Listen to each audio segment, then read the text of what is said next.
तो श्री जी की कृपा से पूज्य महाराज श्री को सर्वथा एकांत प्राप्त हो गया। भजन की, चिंतन की धारा अब तीव्र वेग से इष्ट आराध्य के चरणों की ओर प्रवाहित होने लगी। अब महाराज जी को याद आती थी अपने ललित लाडली लाल की। पहले तो सत्संग आदि में समय व्यतीत होता रहा, पर अब जब सर्वथा एकांत प्राप्त हो गया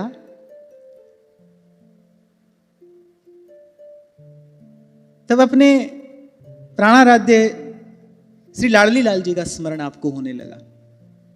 महाराज जी को रह रहकर यह भाव मन में उठता था कि हमने जिनसे सेवा प्राप्त की उनको ये वचन दिया था कि जीवन की अंतिम श्वास तक तो सेवा करेंगे ही, उसके पश्चात भी जहां तक हो सकेगा सेवा की व्यवस्था करने की चेष्टा करेंगे। और हमसे सेवा नहीं हो पा रही है, और अभी वृंदावन में भी कोई ऐसी व्यवस्था नहीं थी, फक्कड़ रहनी से महाराज श्री रहते थे। और जब ठाकुर जी का पुनः पुनः स्मरण होने लगा तब ये विचार करना पड़ा भी कोई स्थान यहां लिया जाए और श्री ठाकुर जी के अनुकूल सेवा के अनुरूप थोड़ी व्यवस्था की जाए। आप तो फक्कड़ साधु थे, मधुकरी करके पाते थे, पर श्री जी की इच्छा थी, तभी ये बानक बना। लाडली लाल पहले से ही जीवन में थे, तब तो ये विचार करना पड़ा कि भाई कोई स्थान लेना पड़ेगा और ठाकुर जी की सेवा के अनुरूप व्यवस्था करनी पड़ेगी। और जैसा मैंने आपको प्रथम दिन ही निवेदन किया था कि महाराज श्री के जीवन की एक एक घटना श्री जी के द्वारा पहले से ही नियत है, निश्चित है, उन्हीं के द्वारा व्यवस्थित है, उन्हीं के द्वारा ये जीवन नियंत्रित है। तो जिस स्थान पर आप हम बैठे हैं, यह स्थान श्री जी की इच्छा से महाराज श्री को प्राप्त हो गया। अब स्थान प्राप्त हुआ तो बड़ी लगन से लग गए कि शीघ्र अतिशीघ्र बस ठाकुर जी के लिए व्यवस्था हो जाए और शीघ्र अतिशीघ्र ठाकुर जी को श्री वृंदावन धाम ले आया जाए। तो सामने जहां आप ये रास मंडल देखते हैं, यहीं पर पहले श्री लाडली लाल जी का पुराना मंदिर निर्माण किया गया और बड़े सुंदर सात्विक तरीके से एक और श्री जी की रसोई, एक और श्री जी का शयन कक्ष और सामने बड़ा सुंदर अर्धचंद्राकार बरामदा था। हम जब वृंदावन आए, हम जब पहली बार हिताश्रम आए, तो लाडली लाल तो यहीं पर विराजमान थे, पर वो पुराना मंदिर जो का त्यों वहां पर था। हमने खूब समय तक उसका दर्शन किया। जब श्री ठाकुर जी के अनुरूप व्यवस्था हो गई तो बड़े उत्साह में, बड़े भाव में भरकर महाराज श्री पहुंचे छत्तीसगढ़। वहीं पर ठाकुर जी विराजमान थे और दल बल के सहित श्री ठाकुर जी को उत्सव करते हुए, लाड़ लड़ाते हुए, मार्ग में भी श्री ठाकुर जी की अष्टयाम सेवा सुंदर रूप से करते हुए यहां श्री वृंदावन धाम आए और श्री ठाकुर जी को निज मंदिर में विराजमान किया। अब तो तन मन प्राण सब एक ही ओर हो गए। पहले तो तन यहां था, मन कभी भजन में, कभी अपने ठाकुर जी के पास पहुंच जाता था। सेवा की व्यवस्था किस प्रकार करूं, इसके लिए भी अनेक अनेक संकल्प मन में उठते थे, बड़ा स्वाभाविक है। पर अब जब श्री ठाकुर जी आ गए, श्री लाडली लाल जी वृंदावन आ गए, सुंदर रीति से निज मंदिर में विराजमान हो गए, अष्टयाम सेवा, और महाराज श्री की तो पहले ही दिन से बड़ी लगन थी अष्टयाम सेवा में। स्वयं अपने हाथ से सेवा करते थे, छोटे से छोटा कार्य अपने ही हाथ से किया करते थे। और जिनसे श्री ठाकुर जी का स्वरूप प्राप्त हुआ था उनको वचन भी यही दिया था कि मैं सेवा करूंगा, जब तक श्वास है तब तक सेवा करूंगा।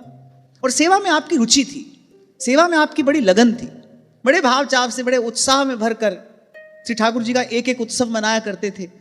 तो जब ठाकुर जी भी यहां आकर विराजमान हो गए, तब इसके अतिरिक्त एक रसोपासक को और क्या चाहिए। वृंदावन धाम है, रसिकों का संग है, प्रिया प्रीतम विराजमान है, अष्टयाम सेवा है। अब इसके अतिरिक्त तो कोई और वस्तु प्राप्त करने को रह ही नहीं जाती। और जैसा वृंदावन आज आप हम देख रहे हैं, उस समय ऐसा वृंदावन नहीं था, बड़ा ही सात्विक वातावरण था। नित्य दर्शन करने वाले दर्शनार्थी भी बहुत कम आया करते थे। जहां तक दृष्टि जाए वहां तक फूली फली तरु लताओं का ही दर्शन होता था, बड़ा सात्विक वातावरण। तो मैं तो कभी कभी कल्पना करता हूं, इसके अतिरिक्त एक रसोपासक और क्या चाह सकता है। सुंदर सात्विक वातावरण हो, वृंदावन की रज हो, वृंदावन के रूख हो, वृंदावन की कृपा हो, श्री हरिवंश नाम हो, तो प्रिया प्रीतम की सेवा हो। ध्रुवदास जी कहते हैं मानुष तन वृंदा विपिन रसिकन संग विवि रूप। तो एक बार महाराज श्री के परम मित्र श्री भगवान दास जी महाराज यही केशी घाट पर निवास करते थे। आप दोनों मिलकर कभी कभी श्री देवरा बाबा जी महाराज का दर्शन करने के लिए जाया करते थे। अब उस समय उनकी बड़ी ख्याति थी, यहां तक कि प्रधानमंत्री भी उनका दर्शन करने के लिए आया करते थे। परम सिद्ध योगी राज पूज्य चरण श्री देवरा बाबा जी महाराज और महाराज श्री के प्रति पूज्य बाबा का बड़ा स्नेह था, बड़ी कृपा थी। तो एक बार आप उनके साथ दर्शन करने के लिए गए। कुछ देर तो शास्त्र पुराण की चर्चा होती रही और फिर बाबा ने महाराज जी से पूछा, बोले और बच्चा सब ठीक चल रहा है? महाराज जी ने कहा कि जी बाबा आपकी बड़ी कृपा है। पर जो मित्र साथ में थे श्री भगवान दास जी महाराज, उन्होंने बाबा से कहा, अरे बाबा क्या ठीक चल रहा है, कुछ ठीक नहीं चल रहा है। ये तो बड़े संकोची हैं, आपसे कुछ कहेंगे नहीं, पर इनके हृदय की बात मैं कह देता हूं। बोले आश्रम निर्माण का कार्य बीच में ज्यों का त्यों पड़ा है। अब दर्शनार्थियों की संख्या भी बढ़ गई है, कभी कभी तो साधारण व्यवस्था में भी बड़ी कठिनाई हो जाती है। एक और श्री ठाकुर जी की सेवा है और इनका यह व्रत है कि हम वृंदावन से बाहर कहीं जाएंगे नहीं। तो ऐसी स्थिति में अर्थ का प्रबंध कैसे हो, ऐसी स्थिति में यह व्यवस्था कैसे हो। अच्छा एक बात मैं यहां पर निवेदन करूं, केवल दो ही बातों को ध्यान में रखकर इस स्थान का निर्माण हुआ था, लाडली लाल की सेवा और सत्संग, जो कि इस स्थान के नाम से ही स्पष्ट है, श्री हिताश्रम सत्संग भूमि। और मैं कभी कभी विचार करता हूं कि एक महापुरुष का संकल्प आज नहीं तो कल फलीभूत तो अवश्य होता है, आज नहीं होगा तो कल होगा। क्यों? क्योंकि उसके संकल्प के मूल में स्वार्थ नहीं है। वो जो सोच रहा है, वो जो विचार रहा है, वो अपने स्वार्थ के लिए नहीं सोच विचार रहा है। अब जैसा मैंने आपको कहा कि उस समय कोई बहुत आबादी भी यहां नहीं थी और बहुत अधिक साधन व्यवस्था भी यहां नहीं थी। प्राय करके साधु बड़ी कठिनाई से भजन साधन युक्त अपना जीवन यापन करते थे। साधारण से साधारण वस्तु का भी अभाव हो जाया करता था। छोटी से छोटी वस्तु के लिए भी कभी कभी साधुओं को बड़ा कष्ट सहना पड़ता था। तो महाराज श्री ने देखा, महाराज जी ने कहा कि श्री ठाकुर जी विराजमान हो और कुछ संत भी यहां पर रहकर भजन करें, कुछ ऐसी व्यवस्था हो जाए। तो इस स्थान के निर्माण के मूल में दो ही बातें थी, लाडली लाल की सेवा और सत्संग। और देखिए श्री जी की अहेतु की कृपा, उत्तराधिकारी के रूप में हमारे महाराज जी मिले और महाराज जी के यहां आते ही यहां तो नित्य उत्सवों का क्रम आरंभ हो गया, जो अद्यावधि चल ही रहा है।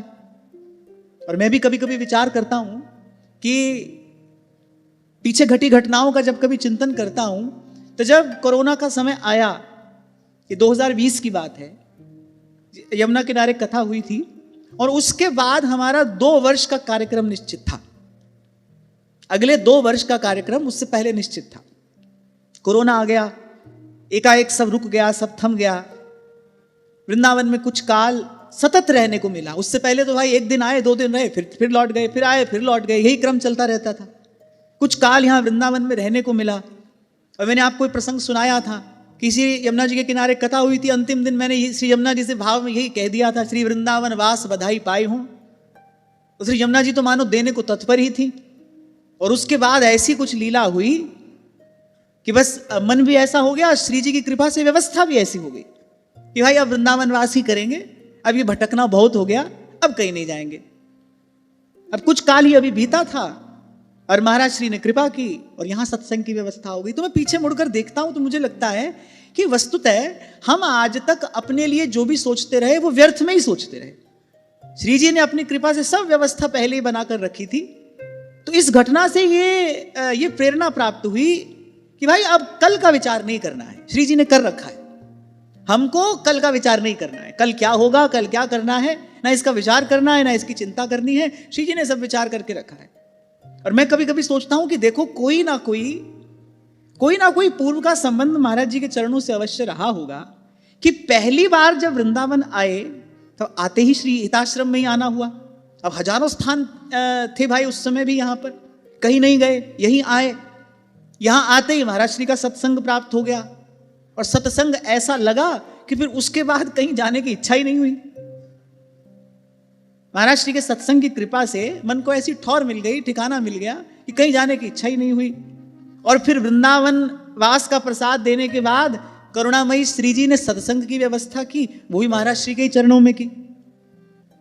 वृंदावन आने पर जो प्रथम दर्शन हुआ, राधा वल्लभ जी और श्री बिहारी जी का दर्शन बाद में हुआ, पहले श्री लाडली लाल जी का दर्शन हुआ। आपको एक प्रसंग और सुनाता हूं। वृंदावन में जब पहली बार सत्संग होना था तो यही कार्तिक का मास था। अक्षय नवमी से लेकर देवोत्थानी एकादशी तक 3 दिन का सत्संग निश्चित हुआ था मदन टेर पर, पहली बार।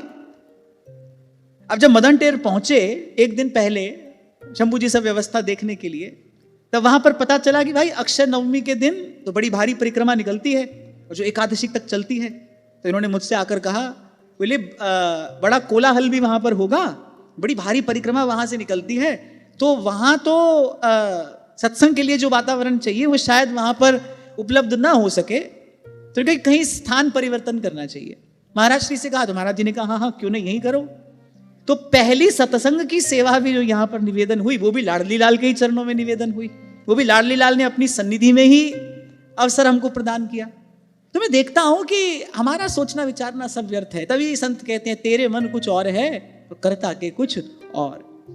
समझते समझते ये समझ में आई, अब आकर इस बात का गुरुजनों की कृपा से थोड़ा भरोसा हुआ। आपका भाई कल का कोई विचार नहीं करना है, कल के लिए कुछ नहीं सोचना है। श्री जी की इच्छा से सब हुआ है, श्री जी की इच्छा से हो रहा है, श्री जी की इच्छा से ही होगा। बड़ी कृपा है। और मैं तो आपसे कई बार कहता हूं, जो सोचा था वो भी मिला और जो नहीं सोचा था वो भी मिला। हमारी सामर्थ्य में तो कुछ था नहीं, श्री जी की सामर्थ्य से जो कभी सोचा नहीं था वो भी हो गया। तो इस स्थान का निर्माण हुआ था सत्संग और सेवा के लिए। और मैं ये देखता हूं कि एक महापुरुष का संकल्प, जिसके मूल में परहित का भाव है, जिसके मूल में स्वार्थ नहीं है, जिसके मूल में परमार्थ है, वो आज नहीं तो कल फलीभूत अवश्य होता है। क्योंकि परमार्थ सनातन बीज है, उसका नाश नहीं होता, वो कभी नष्ट नहीं होता। परमार्थ सनातन बीज है, परहित सरस धर्म नहीं भाई। और धर्म भी कैसा है? सनातन धर्म है जो नष्ट नहीं होता। तो श्री भगवान दास जी महाराज ने कहा, बोले बाबा क्या ठीक है, ये तो संकोच से कुछ कह नहीं रहे, आश्रम का कार्य बीच में जो का त्यों पड़ा है और व्यवस्था अब ठीक से हो नहीं पा रही है, और ये वृंदावन धाम छोड़कर अपने ठाकुर जी की सेवा छोड़कर कहीं जाते नहीं। तो श्री देवरा बाबा जी महाराज ने महाराज जी की ओर देखते हुए कहा, अरे बोले आप परम विद्वान हैं और दिव्य भव्य आपका स्वरूप है।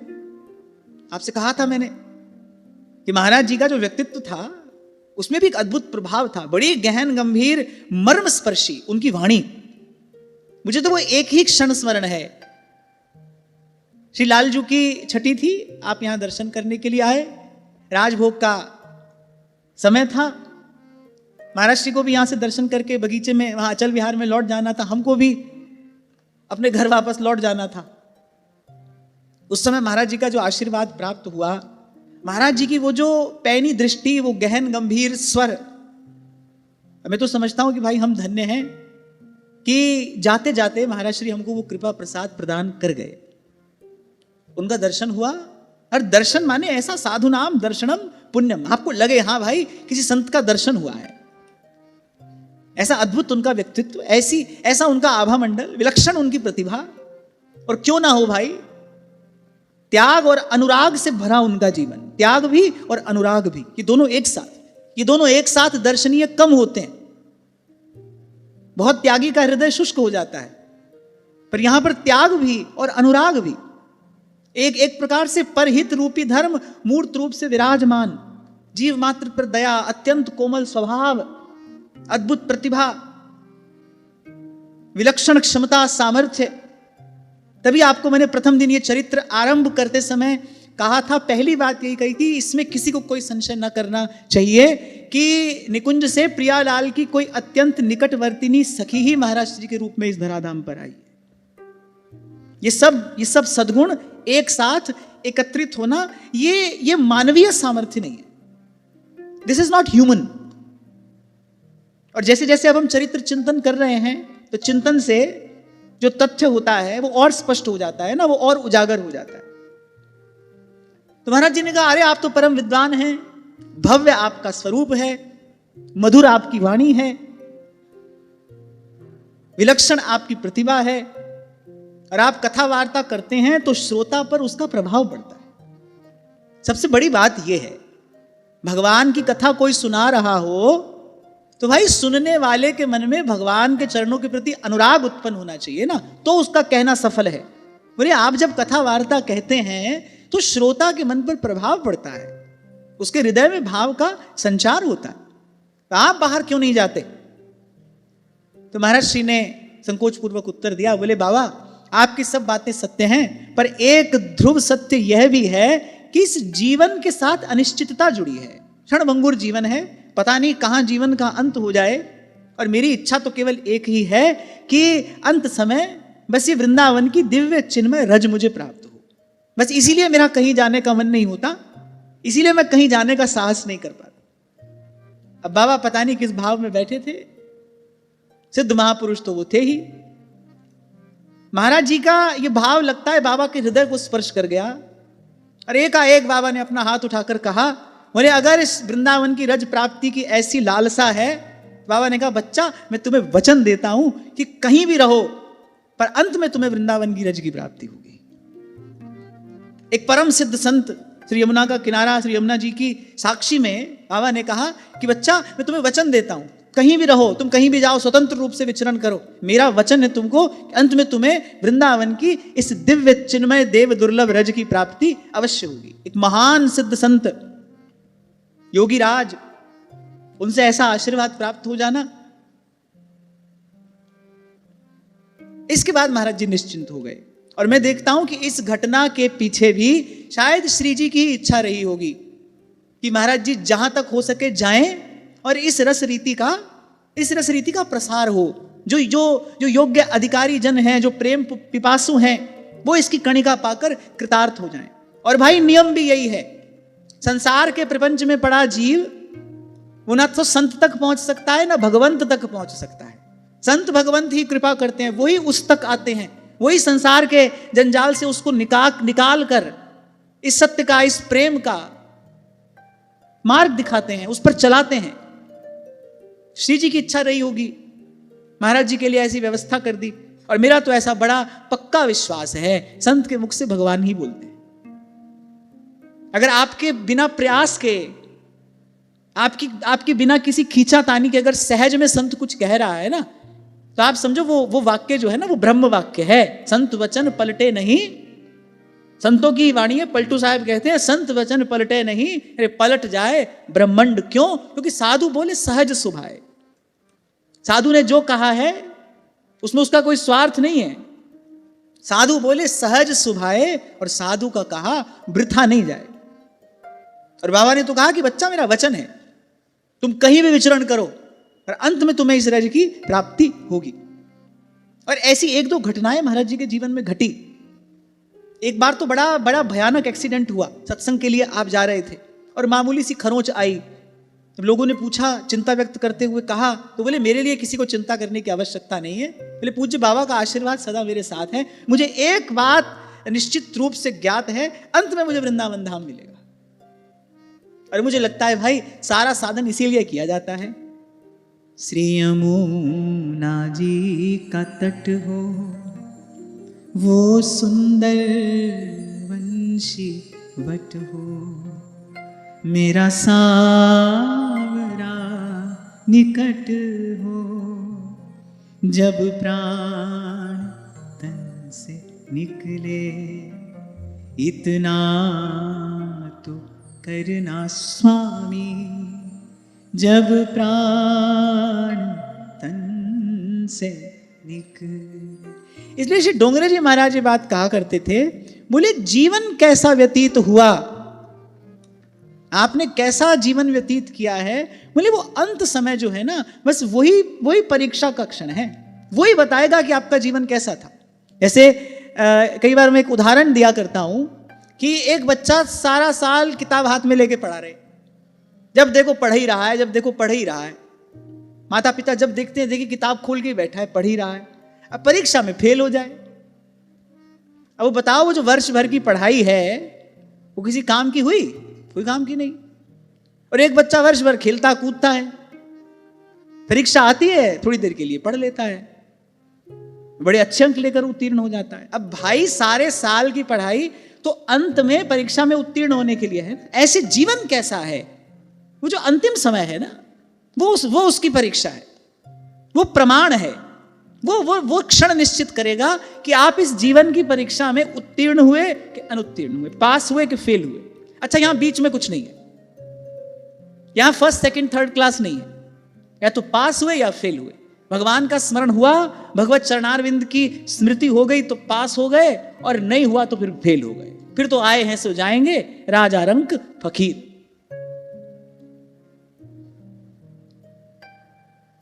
तो फिर महाराज जी निश्चिंत होकर यत्र तत्र जाते थे। अब सत्संग भी होता था, अनेक अनेक लोग आपके अनुगत भी हो गए, आश्रम का निर्माण कार्य भी आगे बढ़ गया।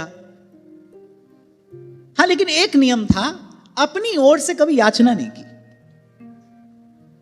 और महापुरुषों के जीवन से इतना बोध हमको अवश्य प्राप्त होता है कि ठीक है, परमार्थ के कार्य के लिए, अब क्योंकि अर्थ प्रधान युग है, अब भाई इसकी आवश्यकता है, लेकिन साधु अपनी साधुता का त्याग ना करे। विश्वास यही रखे भाई, व्यवस्था करने वाले भगवान है, याचना नहीं होनी चाहिए। उर प्रेरक हित चंद, प्रभु को अगर आपसे कोई कार्य कराना है तो उसकी व्यवस्था प्रभु करेंगे, उसकी व्यवस्था प्रभु करेंगे, अवश्य करेंगे। वैसे भी जो हुआ है प्रभु की कृपा प्रेरणा से हुआ है, अब तक हुआ है तो आगे भी होगा।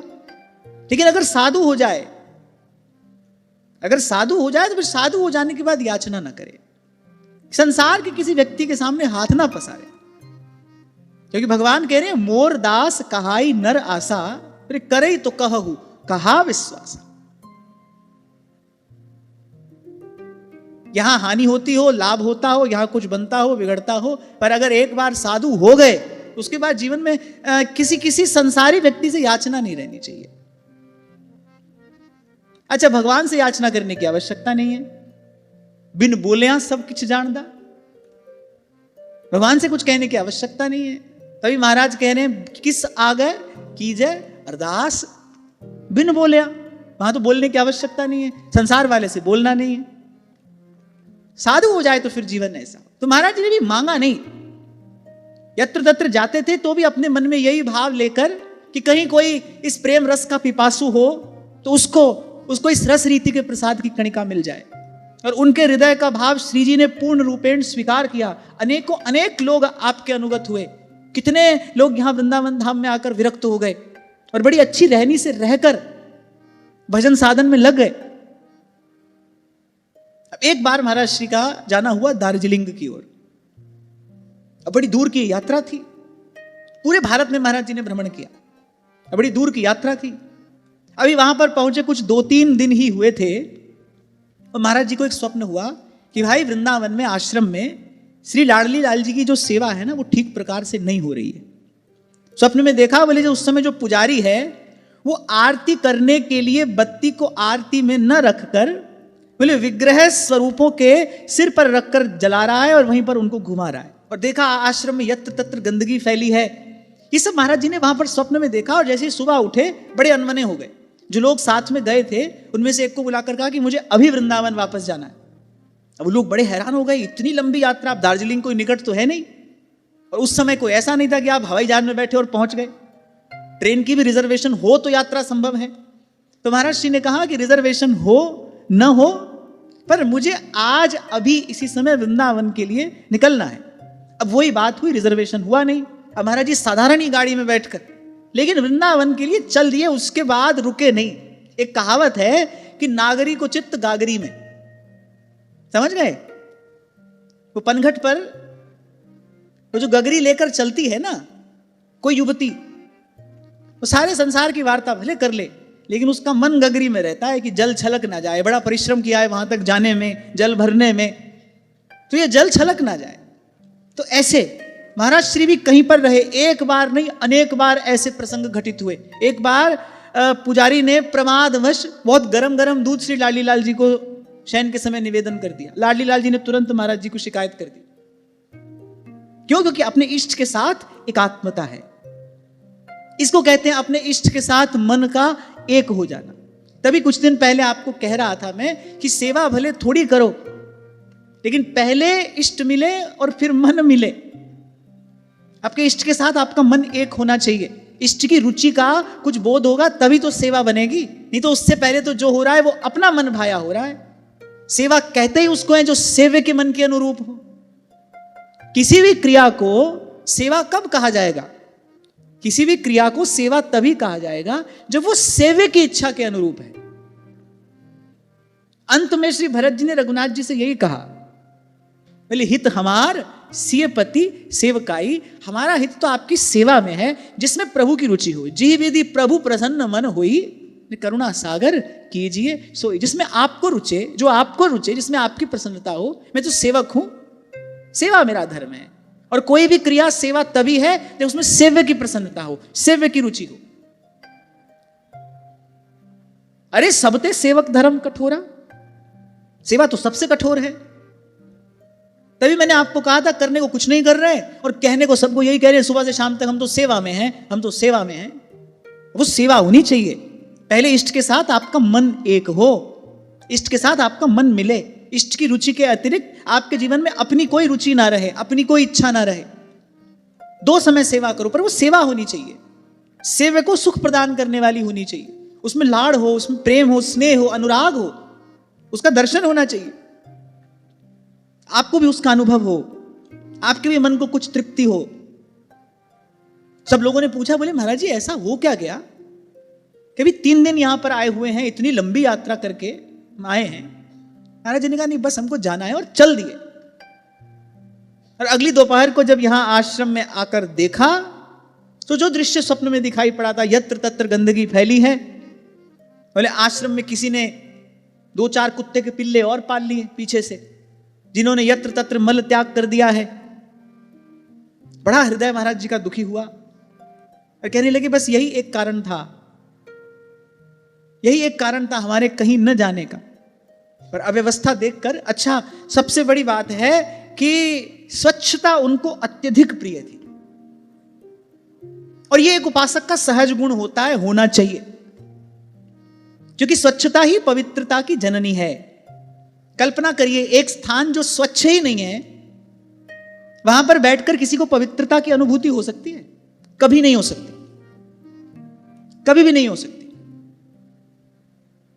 बड़ा सौंदर्य बोध था उनके जीवन में, स्वच्छता उनको अति प्रिय, प्रकृति के पुजारी, तरुलताओं से अत्यधिक प्रेम।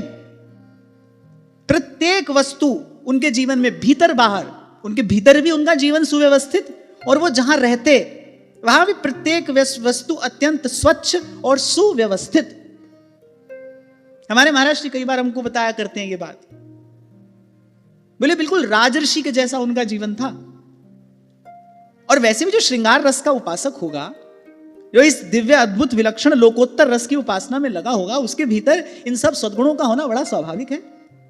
स्वच्छता, व्यवस्था, आपसे कहा था मैंने, सिमेट्री ब्रिंग सैनिटी। अब आप लोग यहां पर एक पंक्ति में व्यवस्थित रीति से बैठे हैं तो भीतर आने वाले को कुछ अलग अनुभव होगा। यद्यपि आप एक पंक्ति में नहीं बैठे हैं, और अब हम आपको बता बता कर थक गए। पर मुझे कहना पड़ेगा, कहना चाहिए, जहां से हमने ये अनुशासन सीखा, श्री राम शरणम, आज भी आप वहां पर जाइए, हजारों की संख्या में भी अगर लोग आकर बैठे हैं तो एक के पीछे एक व्यक्ति आपको बैठा मिलेगा। वहां किसी को बताने समझाने की आवश्यकता नहीं है। ऐसा अनुशासन आपको वहां सहज स्वाभाविक रूप से प्राप्त होगा। मानव मन पर इसका सीधा सीधा प्रभाव पड़ता है। तो बिल्कुल राजर्षि के जैसा आपका जीवन, सौंदर्य बोध अद्भुत आपके जीवन में। हमारे लिए भी बहुत लोग कह देते हैं बोले बड़े ऐश्वर्य में रहते हैं। ऐश्वर्य में नहीं रहते भाई, हाँ बस इतना है कि मेरे आसपास जो भी है वो आपको साफ सुथरा मिलेगा, स्वच्छ मिलेगा और सुव्यवस्थित मिलेगा। अब मैं ये तो नहीं कह सकता आकर देख लो, जिन्होंने देखा है उनसे पूछ लो। कोई ऐसी विशेष वस्तु वहां पर नहीं यहां पर, लेकिन जो है वो व्यवस्थित है, सुनिश्चित अपने स्थान पर रखा है। ऐसा रखा है कि मैं अंधेरे में भी ढूंढना चाहूं तो ढूंढ सकता हूं, मैं कहीं बाहर अगर कभी मुझे जाना पड़े और मुझे पीछे से किसी वस्तु की आवश्यकता हो तो मैं इनको फोन करके कहता हूं कि जाओ अमुक स्थान पर, अलमारी में अमुक स्थान पर ये वस्तु रखिए, निकाल कर दे दो। और ये मेरे स्वभाव में है, ये मेरे व्यक्तित्व का एक अभिन्न अंग है। ऐसे ही रह सकता हूं मैं और ऐसे ही रहूंगा। कहने वाला व्यक्ति कह देता है ऐसे थोड़ी रहते हैं संत, अब तुमको हमको भाई संत मानो मत मानो, वैसे भी आपके प्रमाण पत्र का कोई बहुत अधिक मूल्य है नहीं, हमको देने वाला जो दे रहा है हम उससे ले रहे हैं, ये मेरी उनकी बातें हैं या मैं जानूं या वो जाने, आप बीच में आए कहां से, है ना। को निंदत को बंदत वृथा वकत बहु तेरे। अगर ऐसे ही रहते हैं और श्री जी कृपा रही तो ऐसे ही रहेंगे। हमारी साधारण सी व्यवस्था ही अगर आपको महल जैसी लग रही है, बड़ी श्री जी कृपा है, ठाकुर जी वही आपको दिखाना चाहते होंगे। पर खैर हम महापुरुषों के सहज स्वाभाविक गुणों की बात कर रहे हैं। महाराज जी के जीवन में ये उनके सहज स्वाभाविक गुण थे, स्वच्छता, पवित्रता।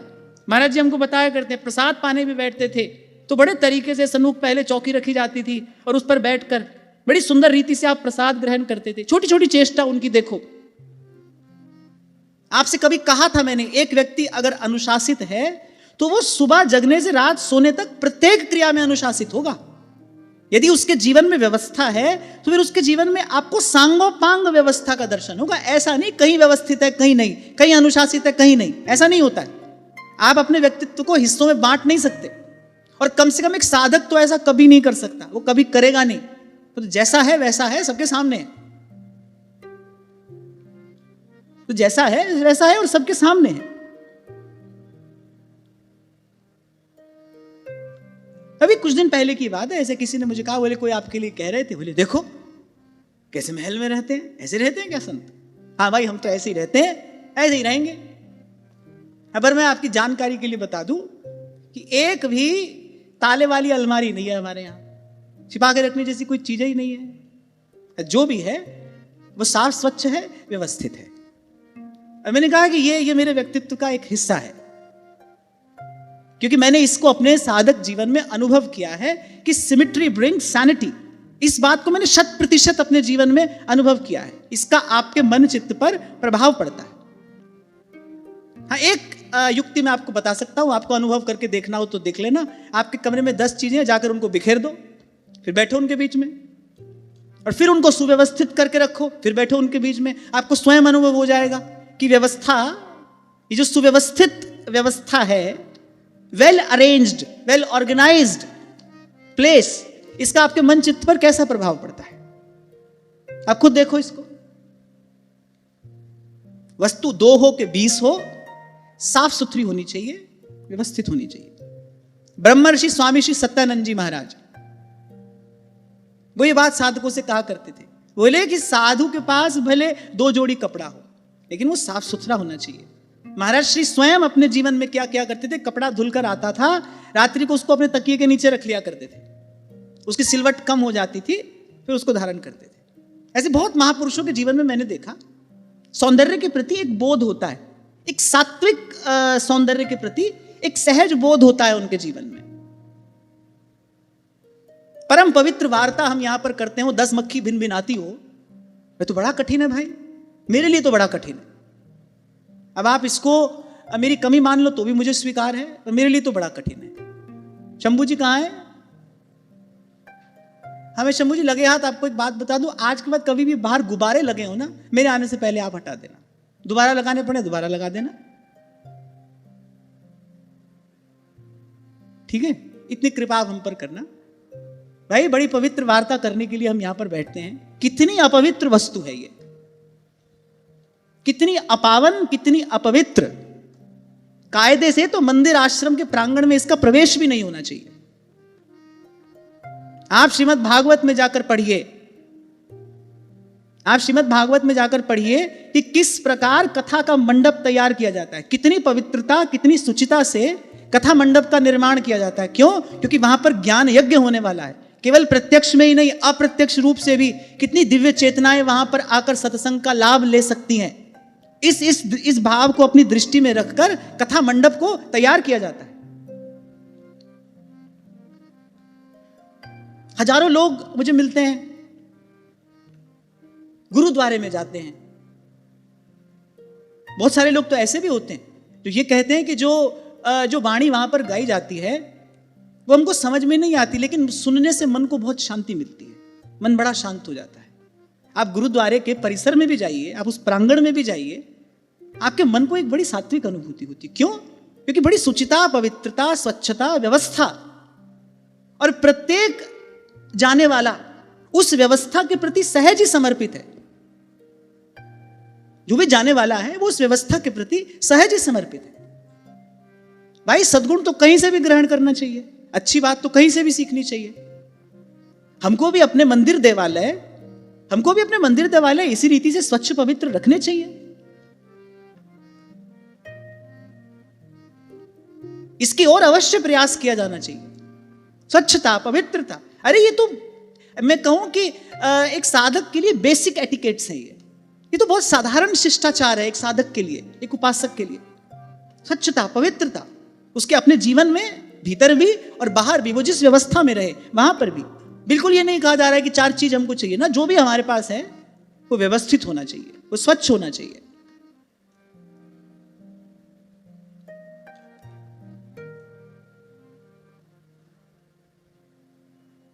संतों का जीवन हमने देखा, बड़ी साधारण सी कुटिया, लेकिन आप भीतर जाओ, आपको जाते ही लगेगा कि यहां कुछ देर बैठ जाओ और भगवान नाम स्मरण कर लो। क्यों?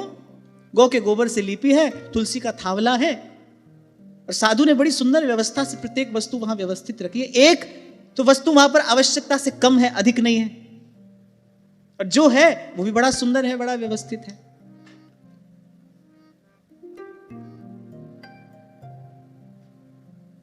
और यहां से आपकी वास्तविक रुचि, आपकी वास्तविक वृत्ति, आपके वास्तविक स्वभाव का भी परिचय प्राप्त होता है। अब जहां देखो वहां कबाड़ सा फैला है, कोई वस्तु कहां है, कोई वस्तु कहां, ये बताती है कि आप वस्तुतः अपने जीवन में भी कितने अव्यवस्थित हैं। अगर अव्यवस्था आपको रुच रही है, अव्यवस्था ही आपको प्रिय लगती है, तो ये कहीं ना कहीं आपके वास्तविक स्वभाव का, आपके आंतरिक व्यक्तित्व का भी परिचय देता है। और मुझे लगता है कि इन सब छोटी छोटी बातों को आप अपनी दिनचर्या का हिस्सा बनाओ तो कोई बहुत अधिक देर थोड़ी लगती है। भाई एक वस्तु को यहां भी रखना और एक वस्तु को उसके स्थान पर भी रखना, वो वस्तु कहीं ना कहीं तो रखी रहेगी ना।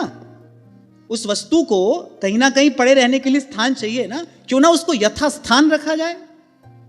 इसमें कोई बहुत अधिक परिश्रम नहीं करना पड़ता, और कोई ऐसे भजनानंदी हो भी नहीं या भाई तुम्हारे पास समय नहीं है। चलो कोई ऐसा हो गया है जो बिल्कुल ही परमहंस हो गया है, जिसको अपने दे गे की सुध ही नहीं है, तो बात दूसरी है। उसके लिए हम ये बात कह भी नहीं रहे, हम तो आपके हमारे लिए ये बात कह रहे हैं। फोन पर घंटों बैठ के बकबक कर रहे हैं, किसी की निंदा चुगली कर रहे हैं, 1 घंटा बैठकर रील देख रहे हैं, इतना सबका समय है। अरे इस सब समय का सदुपयोग करो, अपने जीवन को व्यवस्थित बनाओ, सुंदर, स्वच्छ, पवित्र, व्यवस्थित।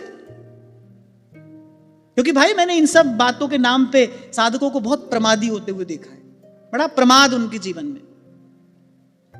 क्या कर रहे हैं? भजन कर रहे हैं, सेवा कर रहे हैं, भजन कर रहे हैं, सेवा कर रहे हैं, कर कुछ नहीं रहे हो, कुछ भी नहीं रहा। और मैं तो कहता हूं एक घर में 4 लोग रहते हैं, चारों अपने अपने हिस्से का काम करें तो किसी दूसरे व्यक्ति की सहायता, सहयोग की आवश्यकता ही नहीं है। श्री सुधर्म बोधिनीकार कहते हैं, चीटी सोले जुगल तक सब सोहित निष्काम। ऐसे ही वो साधक है, वो कण से लेकर मन तक सब कुछ साधता है, तभी साधक है। वो कण से लेकर मन तक सब कुछ साधता है, सब सदता चला जाता है उसके जीवन में, सहज स्वाभाविक सदता है। तुम्हारा श्री वृंदावन आए, लौट कर आकर देखा, बड़ा ही मन उनका दुखी हुआ, व्यतीत हुआ। यद्यपि वो सदा प्रसन्न चित्त रहने वाले महापुरुष, प्रसन्नता उनके श्रीमुख का भूषण, उनके श्रीमुख का श्रृंगार। अरे कभी कोई सुंदर फूल माला उनको पहना दिया करता था तो आशीर्वाद की वर्षा उस पर कर दिया करते थे। सुंदर पुष्पमाला देखकर इतने प्रसन्न हो जाया करते थे। और कोई कह दे कि श्री राधा वल्लभ या श्री बिहारी जी की प्रसादी माला है, फिर तो कहना ही क्या, फिर तो उसको अंक में ही भर लें। ऐसा सुंदर, स्नेह से भरा, कोमल बालक के जैसा उनका हृदय, कभी ना उदास, ना निराश, ना कभी अप्रसन्न।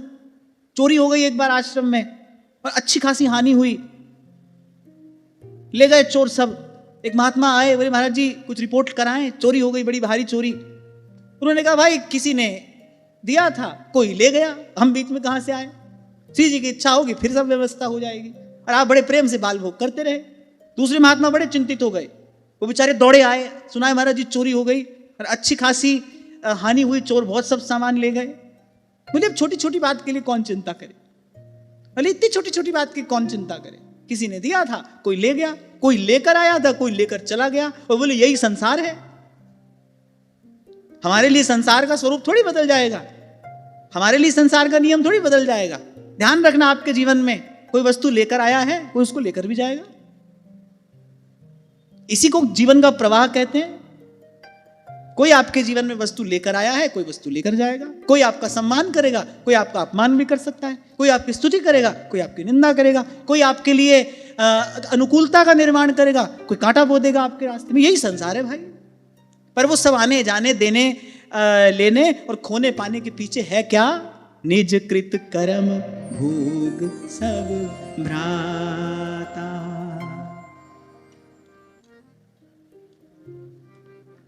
तो सदा प्रसन्न रहने वाला महाराज जी का मन, उस दिन थोड़े महाराज जी अनमने हो गए।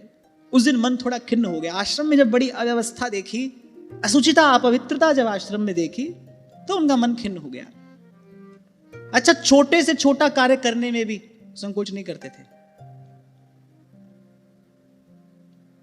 आश्रम की नाली तक अपने हाथ से महाराज जी ने अपने जीवन काल में साफ की है। और यही आचार्य का लक्षण होता है। उपदेश नहीं करना, आचरण करना, करके दिखाना, करके दिखाना। अब बहुत सारे छोटे मोटे काम होते हैं भाई। मैं अगर अपनी बात करूं तो मुझे लगता है कि मुझे ही उनको करने में प्रसन्नता होती है, मुझे ही उनको करने में सहजता रहती है। एक बार किसी ने पूछा ऐसा क्यों, तो मैंने कहा भाई क्यों का जवाब तो ये है, पहले किसी से कराओ, फिर अगर अच्छा ना लगे तो उसको समझाओ, फिर भी वो बेचारा ठीक से ना कर पाए, फिर उसको डांटो, फटकारो, अपना मन मैला करो, अपने मन में खिन्नता हो। अरे जब तक भगवान ने स्वस्थ शरीर दिया है तब तक आप ही क्यों नहीं करो, तब तक स्वयं क्यों नहीं करो।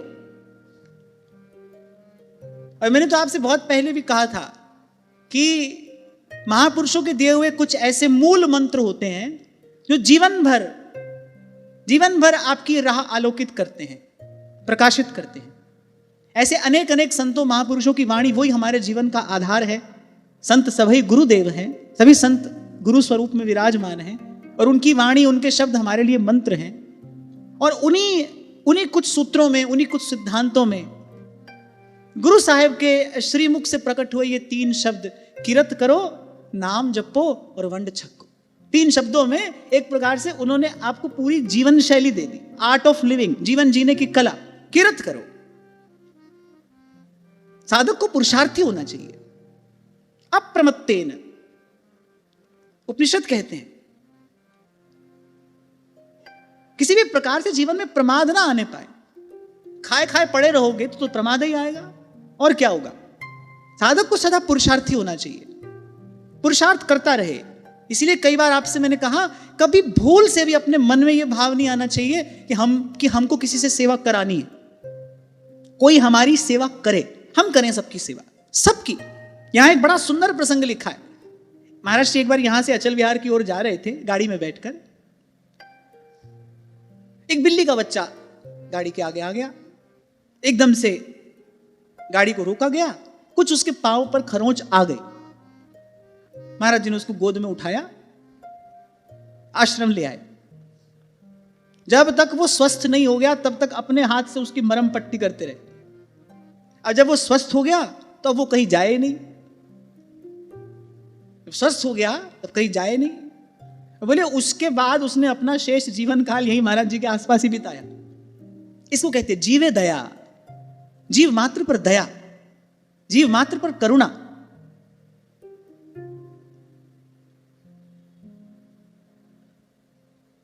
ये सब सद्गुण जो हैं, इन्हीं के संचय के लिए हम इस चरित्र का चिंतन कर रहे हैं। इसलिए आपको बार बार कहता हूं, सेवा की जब बात आए कभी नहीं सोचना इसकी करेंगे उसकी नहीं करेंगे।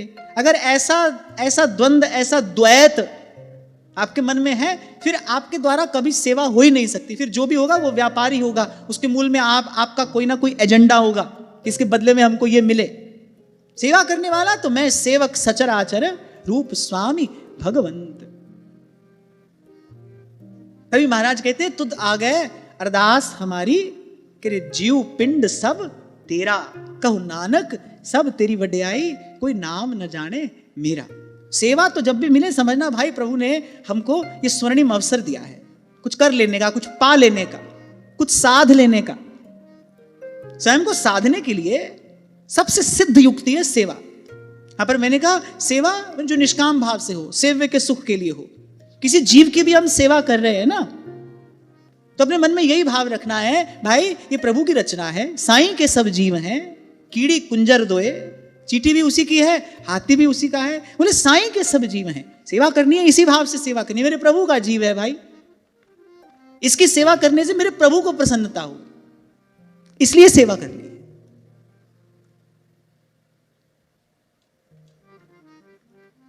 तो इस प्रकार सानंद सत्संग सेवा सुमिरन की त्रिवेणी प्रवाहित होती रही। महाराज श्री अपने इष्ट के आराधन में तन्मय। एक बार की बात है, महाराज श्री की इच्छा हुई कि कुछ दिन में श्री लाडली लाल जी का सुंदर ब्याहुला महोत्सव यहां पर किया जाए। अब उस समय आश्रम में भी निर्माण का कार्य चल रहा था, तो महाराज जी यत्र तत्र निरीक्षण के लिए भी जाया करते थे। तो ऐसे ही महाराज जी आश्रम में डोल रहे थे, एकाएक लगा कि जैसे उनका अचला खींच कर किसी ने कहा कि बाबा ब्याह में पाग बांधूंगा। मानो उनका अचला किसी ने खींचा और किसी ने उनसे कहा कि बाबा ब्याह में पाग बांधूंगा। महाराज जी ने पीछे मुड़कर देखा, कोई भी नहीं, लेकिन वो शब्द स्पष्ट थे, वो जो चेष्टा थी, वो जो अनुभूति महाराज जी को हुई, वो कोई स्वप्न तो था नहीं, वो तो स्पष्ट था। महाराज जी ने इधर उधर देखा और महाराज जी बड़े व्याकुल हो गए, कौन था? उस स्वर भी बड़ा मधुर था, बड़ी मीठी सी अनुभूति थी, मर्म का स्पर्श कर गई। 2 या 3 दिन के बाद श्री लाडली लाल जी का विवाह महोत्सव था। तो महाराज जी ने उस समय कहा, उससे पहले श्रृंगार और प्रकार से होता था, उस समय महाराज जी ने कहा कि भाई हमारे लाडले लाल के लिए सुंदर सुरंग पगिया किसी प्रकार से बनाई जाए और विवाह महोत्सव में श्री ठाकुर जी उसको धारण करें। सखियन के पुर ऐसी आई, ब्याह विनोद रचे सुखदाई, सखियन के पुर ऐसी, ब्याह विनोद रचे। अच्छा, यही प्रेम की अद्भुत महिमा है।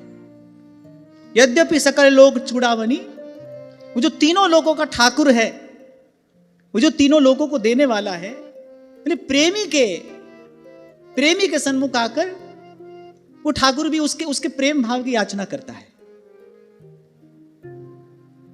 ऐसे अनुभव तो ठाकुर जी ने अपनी कृपा से प्रसाद स्वरूप प्रदान किए। देखने में आता है एक व्यक्ति जो सब प्रकार से साधन की दृष्टि से समर्थ है, पर ठाकुर जी को उसका कुछ नहीं चाहिए, उसके लिए कोई भी कार्य कर देना बड़ा सहज है, सरल है, ठाकुर जी को नहीं चाहिए।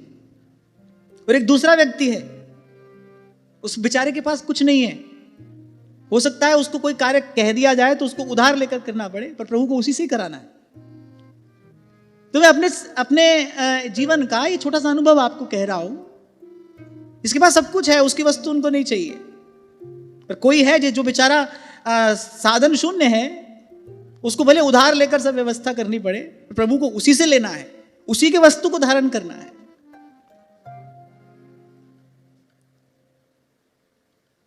तो विवाह महोत्सव तो अभी 2 दिन के बाद था, पर उस विवाह का वो जो भाव था, वो चाव था, सखियन के उर ऐसी आई, वो जो ब्याह का जो विनोद था, वो उसी क्षण से महाराज श्री के हृदय में उत्तरोत्तर प्रवृद्धमान होने लगा। और ऐसी घटना अगर कभी घट जाए ना एक उपासक के जीवन में, तो ये ऐसी घटना एक प्रकार से प्रियतम की स्वीकृति है कि तुमको मैंने अपना मान लिया है, तुमको मैंने अपना स्वीकार कर लिया है। श्री ठाकुर जी का पाग मांगना, क्या ये महाराज श्री के प्रति श्री ललित लाडली लाल का अत्यधिक स्नेह, अत्यधिक अनुग्रह नहीं है? ऐसी कभी अनुभूति हो ना, एक बात, कभी उसमें कोई संशय नहीं करना चाहिए। श्री ठाकुर जी का अनुभव अनेक प्रकार से होता है, स्वप्न में होता है, ध्यान में होता है, चिंतन में होता है, भाव में तो अनुभव होता ही है और प्रत्यक्ष भी होता है। लेकिन बहुत बार ऐसा होता है कि हम उसको ऐसे ही अपनी कल्पना मान लेते हैं। सिर्फ ठाकुर जी का अनुभव कहीं पर भी हो रहा है, वो सत्य ही है। भगवान कल्पना में भी भगवान ही है, वो सत्य ही है। हाँ, लेकिन एक बात है, उस अनुभव के पश्चात आपका हृदय एक विलक्षण आनंद से भर जाना चाहिए, क्योंकि यज्ञ लब्धवा पुमान अमृतो भवति सिद्धो भवति तृप्तो भवति। वो अनुभव केवल ऐसी आपकी बुद्धि की खींचातानी ना हो, वो वास्तविक अनुभव हो, क्योंकि अनुभव हुआ है तो उसका कुछ परिणाम होगा, उसका कुछ प्रसाद होगा। और प्रसाद क्या है? अमृतो भवति सिद्धो भवति तृप्तो भवति। वो आपको भीतर से कहीं तृप्त कर देगा। 2 दिन तक महाराज जी इसी आनंद में डूबते उतराते रहे। वो जो 4 शब्द थे वो कान में गुंजाए बांधते, बाबा मैं ब्याह में पाग बांधूंगा। अब ये तो भाई रसिक हृदय संवेद्य विषय है। जिस तन लागे सो तन जाने। जिसको ऐसा कोई अनुभव हुआ है वही इस अनुभव का मर्म, वही इस अनुभव का मूल्य, वही इस अनुभव की महिमा जानता है, पहचानता है। तो बड़े आनंद में, उत्साह में भरकर, भाव से, चाव से, लगन से, लाड़ से महाराज जी ने वो उत्सव संपन्न कराया। और मुझे लगता है कि एक साधक उपासक को ऐसा कोई संकेत इष्ट आराध्य की ओर से प्राप्त हो जाए तो फिर तो सेवा में लगन, सेवा में भाव, सेवा का चाव, सेवा में उत्साह, आनंद 4 गुना क्या 100 गुना बढ़ने लगता है। आप सेवा कर रहे हो, श्री जी स्वीकार कर रहे हैं, लो हो गया। सेवा का भाव चाव 100 गुना बढ़ेगा, लगन उत्साह 100 गुना बढ़ेगी। तो आज ये चरित्र अपने विश्राम की ओर अग्रसर है। और आज जो चर्चा मैंने आपने की, इससे हमको महाराज श्री के जिन सद्गुणों का चिंतन हमने यहां पर किया है ना, उन सद्गुणों का संचय करना है।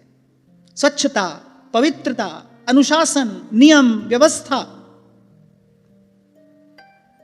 ये सब एक उपासक के व्यक्तित्व का सहज अंग होना चाहिए। अगर वो वस्तुतः उस परम सौंदर्य का उपासक है, हम जिसकी उपासना कर रहे हैं वो तो परम सौंदर्य है।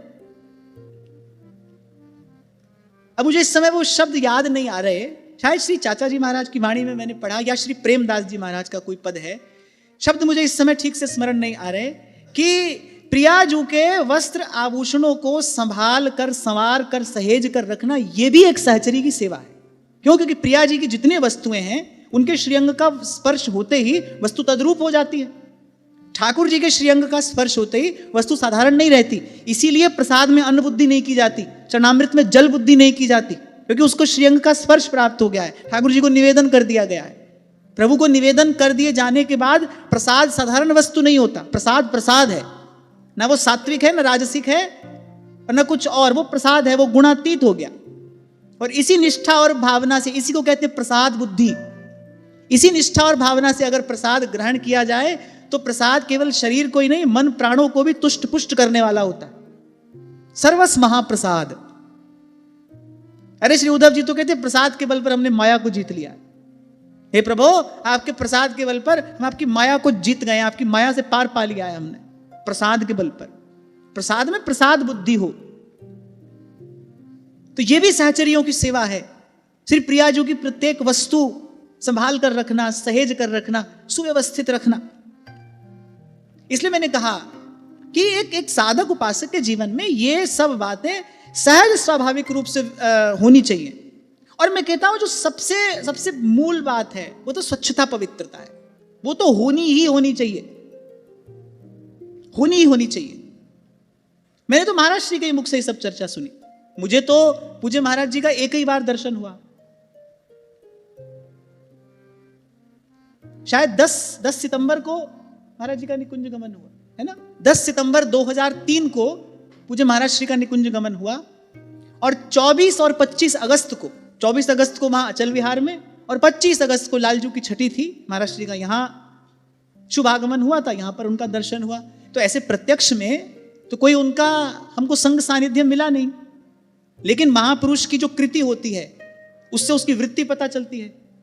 और अनेक संतों के मुख से जो महाराज श्री के विषय में हम आज तक श्रवण करते आ रहे हैं, इससे उनके सामाजिक और व्यवहारिक व्यक्तित्व का भी पता चलता है। और महाराज श्री ने भी कृपा करके हमको उनके विषय में बहुत कुछ बताया। उनके पावन चरित्र को हमने यहां बाद में पढ़ा, पहले आप ही के मुख से सुना। कि कैसे ये सब बातें सहज रूप से, नैसर्गिक रूप से उनके जीवन में थी। प्रत्येक वस्तु स्वच्छ हो, व्यवस्थित हो। लाडली लाल जी को पोशाक धारण कराते थे ना, तो ग्रीष्म ऋतु में, उस दिन आप ही मुझे बात बता रहे थे, ग्रीष्म ऋतु में अगर कोई पोशाक आती थी तो पहले उसको हाथ में उठाकर देखते थे कि पोशाक में कहीं बहुत अधिक भार तो नहीं है, श्री प्रिया जी के सुकुमार स्वरूप के अनुरूप ये है ना। माने सौंदर्य बोध, स्वच्छता, पवित्रता। तभी आपसे थोड़ी देर पहले मैंने कहा, अब हमारे लिए बहुत लोग कहते हैं ऐसे रहते हैं, वैसे रहते हैं। कैसे भी नहीं रहते भाई। स्वच्छता, पवित्रता ये हमारे व्यक्तित्व का एक अभिन्न अंग है, आज भी है और कल भी रहेगा। मुझे इसको कहने में, स्वीकार करने में कोई संकोच नहीं है। यहां पर ध्यान रखना, वातावरण का तन पर और मन पर सीधा प्रभाव पड़ता है, सीधा प्रभाव। कोई बिल्कुल देहाध्यास से मुक्त हो गया है, उसकी बात तो दूसरी है, वो तो अपवाद स्वरूप है। फिर तो शास्त्र पुराण में जो भी कहा गया है ना, उसके लिए नहीं कहा गया है, वो तो उस सीमा से पार चला गया है। हम तो आपकी हमारी बात कर रहे हैं ना। सेवा की भावना, स्वच्छता, पवित्रता, व्यवस्था, जीव मात्र के प्रति दया, वो किसी भी भाव से भगवान की उपासना करता हो भाई, पर उसके जीवन में ये सब प्रत्यक्ष होना चाहिए, और होता है, होता है। ऋषिकेश की बात है, श्री शिवानंद आश्रम में 2-3 बार वहां पर कथा हुई गंगा किनारे। तो वहां कुछ साधु निवास करते हैं, सन्यासी महात्मा। एक महात्मा की कुटिया में हमको जाने का अवसर मिला, एक महात्मा की कुटिया में हमको जाने का अवसर मिला। छोटी सी उनकी कुटिया, तख्त बिछा था, उस पर जो सूती वस्त्र बिछा था ना, महात्मा बैठे थे, वो सूती वस्त्र जो बिछा था, उसकी स्वच्छता देखकर मन में पवित्रता का आभास हो रहा था।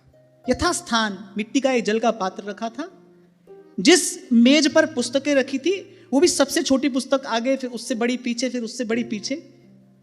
यहां से पता चल रहा था कि महात्मा कितने व्यवस्थित हैं। कुछ देर उनके पास बैठने का अवसर मिला।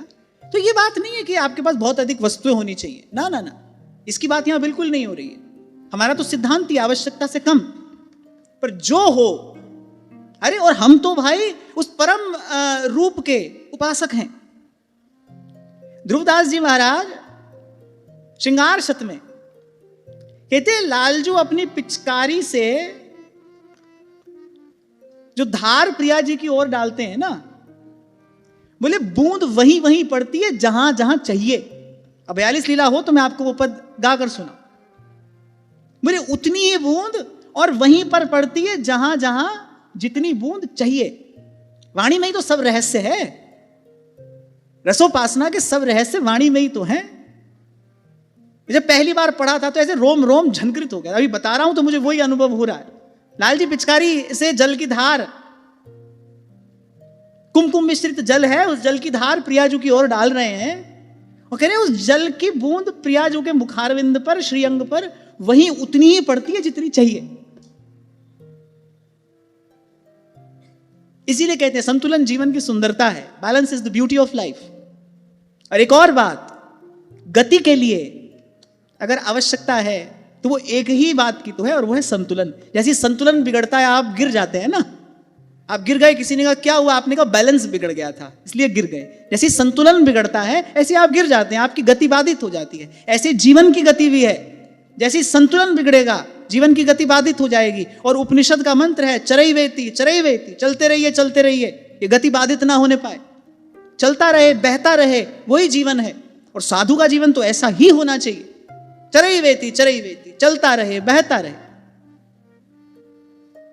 ऐसे ही गौ माता के प्रति आपका प्रेम अद्भुत था।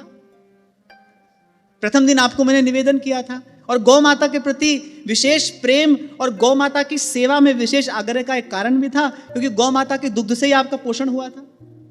बड़ी श्रद्धा और भावना पूर्वक महाराज जी स्वयं गौ माता की सेवा करते थे।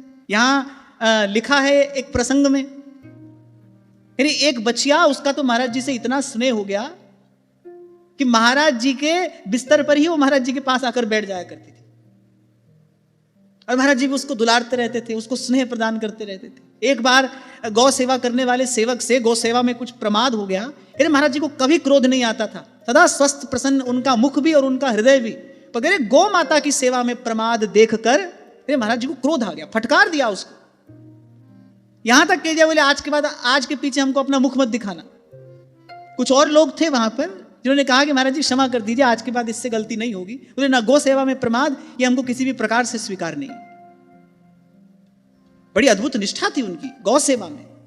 और ये भी एक सच्चे साधक के जीवन का, उसके स्वभाव का, उसके व्यक्तित्व का एक नैसर्गिक गुण होता है। कुछ बातें ऐसी हैं भाई, जब आप सीधे सच्चे मन से भगवान की आराधना करोगे ना, कुछ बातें, कुछ विचार, कुछ गुण आपके जीवन में सहज आएंगे उस भजन की, उस साधना की कृपा से। आपको सीखना नहीं पड़ेगा, सहज वैसा जीवन हो जाएगा। श्रीमद् भागवत का वचन प्रमाण है, जिसके हृदय में मुकुंद की भक्ति है, जिसके हृदय में श्री कृष्ण के चरणारविंद की भक्ति है, पूरे समस्त सद्गुण उसके हृदय को अपना स्थान बना लेते, समस्त सद्गुण उसके हृदय को अपना आश्रय बना लेते। गौ की सेवा, साधु ब्राह्मण की सेवा, अब ये कोई किसी पर उपकार थोड़ी है। और अगर ये बात आपको सिखानी पड़े, इस बात के लिए भी अगर आपको प्रेरणा देनी पड़े, तो ये तो दुखद बात है भाई। अर्थात हम अपने मूल से अलग हो गए हैं। इसका एक ही अर्थ है, हम अपने मूल से अलग हो गए हैं। उपासना किसी भी प्रकार से, किसी भी पद्धति से हम करते हो, पर संत गौ ब्राह्मण की सेवा ये तो एक सनातन धर्मावलंबी के जीवन का सहज स्वाभाविक अंग होना चाहिए। संत गौ ब्राह्मण की सेवा क्या होता है इससे? पूछो क्या होता है? ये प्रश्न ही गलत है। इससे कुछ हो ये भाव ही हमको अपने मन में नहीं रखना। ये हमारा कर्तव्य है, ये हमारा कर्तव्य है। इतनी दूषित बुद्धि हो गई मनुष्य की, मां बाप की भी सेवा कर रहा है तो उसके बदले में हमको पुण्य मिलेगा इसलिए सेवा कर रहा है। छोटे से छोटा कार्य करता है, उसके पीछे भी पुण्य बुद्धि है, भाई इसके बदले हमको कुछ मिलेगा। जबकि क्रिया की प्रतिक्रिया तो आवश्यक है। इससे होता क्या है? इससे जीवन में सत्व गुण की अभिवृद्धि होती है। भजन भाव जो है उसको ठहरने के लिए स्थान मिलता है। गिरिराज जी वाले पूज्य श्री पंडित जी महाराज, आप उनके वक्तव्य पढ़िए, वो 10 में से 6 बार एक ही बात आपको कहते मिलेंगे कि भाई अगर आपको अपने जीवन में अपने भजन भाव की रक्षा करनी है, अपने जीवन में सत्व गुण बढ़ाइए। भजन भाव टिकेगा कैसे? भाव की प्राप्ति तो एक बार को हो जाती है, नेत्र भी भर आए, रोम रोम पुलकित हो गया, बड़ा आनंद आया, बड़ा आनंद आया, लेकिन वो आनंद बस ऐसे आकर चला गया, रुका नहीं, ठहरा नहीं। वो आनंद हमारे जीवन में स्थिर नहीं हुआ। पहले स्थिर होगा तभी तो बढ़ेगा। आनंद बढ़े उसके लिए पहले उसको एक बार स्थिर होना पड़ेगा ना। लेकिन अगर सात्विक जीवन नहीं हुआ, अगर आचार विचार हमारा संयमित, पवित्र, अनुशासित नहीं हुआ, तो ऐसे वो आपको बार बार छू कर जाता रहेगा। और वहां ध्रुवदास जी कहते हैं, आवत जात न जानिए जैसे छाह और धूप। तो इस प्रकार बड़े दीर्घ काल तक वृंदावन की शोभा, वृंदावन की गरिमा की प्रत्यक्ष मूर्ति बनकर आप विराजमान रहे। आपके व्यक्तित्व में मुझे अगर कोई कहे कि आपको अगर परमोज्वल कोई गुण चुनना है तो आप क्या चुनेंगे? वो है महाराज श्री के हृदय की उदारता। उनकी अनन्यता कभी भी संकीर्णता से दूषित नहीं हुई। राम मंदिर के प्रसंग में अयोध्या जाने के लिए संतों ने आग्रह किया, यद्यपि उस समय आपका नियम था, एक प्रकार से आपका व्रत था कि वृंदावन से बाहर नहीं जाएंगे, पर संतों ने आग्रह किया, रामलला के लिए झट से वहां पर पहुंच गए। बोले रामलला के लिए तो हम अपनी प्रतिज्ञा छोड़ ही सकते हैं। चतुष संप्रदाय के अध्यक्ष के रूप में आप बड़े दीर्घ काल तक विराजमान रहे। यहीं से पता चलता है कि आपका सब संप्रदायों के प्रति और सब संप्रदायों का आपके प्रति कितना सौहार्द था, कितना स्नेह था, कितना आदर था। यहां तक पहुंचने के लिए बड़ा विशाल हृदय चाहिए। यहां तक पहुंचने के लिए यह सिद्धांत अपने जीवन में सिद्ध चाहिए, आदि अंत और मध्य में रसिकन की यह रीति, संत सभय गुरुदेव है, व्यास ही यह प्रतीति। संत सभई गुरुदेव है, ऐसी निष्ठा, उसका आपके जीवन में प्रत्यक्ष दर्शन हुआ। अब भाई प्रसंग तो यहां पर अनेक हैं, और मैं कहूंगा अनेक प्रसंग तो यहां कहे गए हैं, और अनेक भावुक ऐसे होंगे जिनको अपने निजी जीवन में अपने साधक जीवन में महाराज श्री की कृपा के कितने अनुभव प्राप्त हुए होंगे। तो मैंने कहा ना कि कितने ही जन आपकी प्रेरणा, आपका आश्रय पाकर इस रस रीति का प्रसाद पाने में सक्षम हुए, समर्थ हुए, और उनमें से हम भी एक हैं। और मैं तो कहता हूं कि हमको तो कहीं और जाने की आवश्यकता ही नहीं है। हम लोग तो अद्यावधि इस घड़ी, इस क्षण तक महाराज श्री का कृपा प्रसाद पा ही रहे हैं। मैं तो कहता हूं कि दो बातों का विचार करके इस स्थान का निर्माण हुआ, सेवा और सत्संग। श्री लाडली लाल जी की सेवा और सत्संग, तभी इसका नाम हिताश्रम सत्संग भूमि है। और महाराज श्री के जीवन काल में भी, और मैं कहता हूं कि उसके बाद तो और अधिक तीव्र गति से और अधिक वेग से ये भाव यहां इस प्रांगण में प्रवाहित हो रहा है। और श्री जी कृपा करें कि ये सदा प्रवृद्धमान ही रहे, ये सदा बढ़ता ही रहे। और क्यों नहीं रहेगा, एक महापुरुष का संकल्प है। जो भी यहां पर आकर बैठता है वो भाई किसी ईंट पत्थर की इमारत में आकर नहीं बैठता है, वो एक महापुरुष के लगाए हुए उस दिव्य वृक्ष की छाया में आकर बैठता है। एक महापुरुष ने एक दिव्य वृक्ष यहां पर लगाया, उसकी छाया में आप और हम आकर बैठ रहे हैं। फिर जब शरीर कुछ वृद्ध हुआ, और जैसा यहां पर कहा गया है कि अंत के कुछ काल में, कुछ समय में आप श्री अचल विहार में निवास करने लगे। अब एक प्रश्न था कि शरीर की यात्रा वो तो काल के द्वारा बंधी है, क्योंकि शरीर का तो एक दिन छूटना निश्चित है। पर लेकिन जो ये भाव की यात्रा है, ये सुंदर सुव्यवस्थित रीति से आगे बढ़नी चाहिए। अब इसके लिए आवश्यकता थी एक योग्य उत्तराधिकारी की।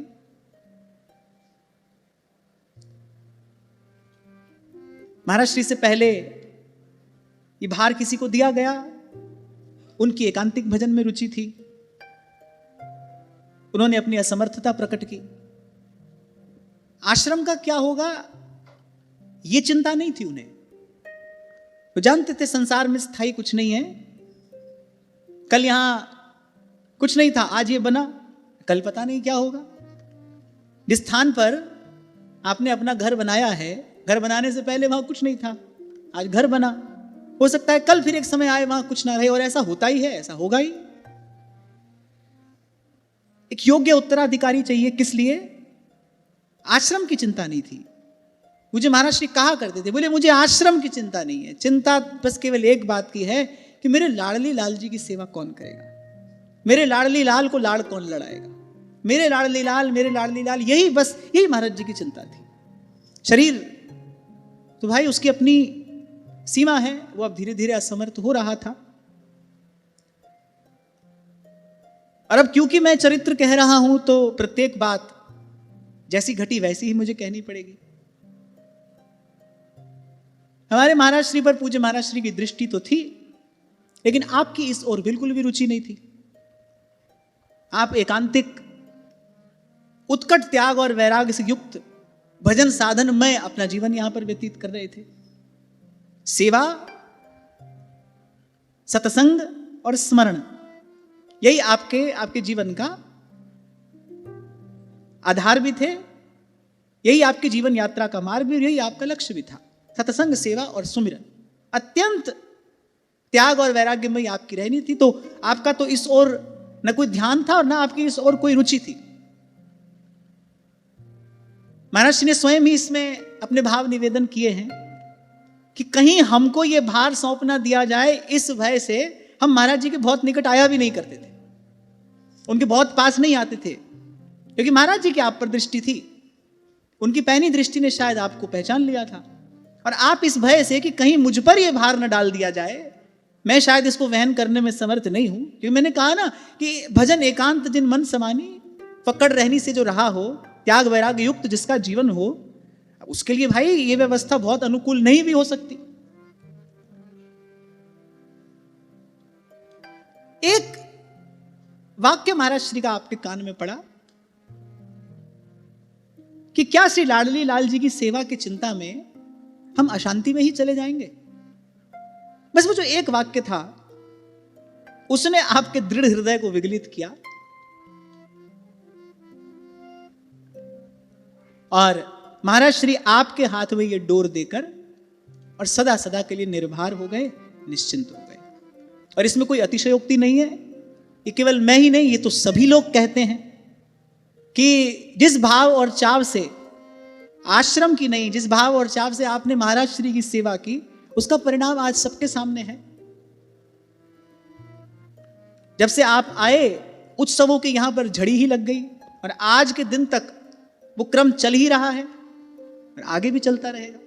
बड़ी बात ये थी और उससे भी बड़ी बात ये है, अभी कुछ समय पहले एक संत के मुख से मैंने ये बात सुनी, आप जो भी कर रहे हैं उसको प्रभु ने स्वीकार किया है कि नहीं किया है, इसका पता कैसे चलेगा, इसका लक्षण, इसका प्रमाण क्या है? बोले संत आपके कार्य से प्रसन्न है कि नहीं है, संतों गुरुजनों के मन में आपके द्वारा किए कार्य से प्रसन्नता है कि नहीं। बस यही इस बात का एकमात्र प्रमाण है, यहीं से पहचाना जाएगा कि प्रभु ने आपकी सेवा स्वीकार की कि नहीं, आपने जो किया वो सेवा थी भी कि नहीं, है भी कि नहीं, प्रभु उसको स्वीकार करते हैं कि नहीं करते, बस यहीं से। तो मुझे लगता है कि अपने जीवन काल में ही महाराज श्री को यह भार देकर, महाराज श्री के हाथ में यह डोर देकर, और यहां लिखा है कि निकुंज गमन से पूर्व श्री राधाष्टमी के उत्सव पर महाराज श्री का यहां पर आगमन हुआ।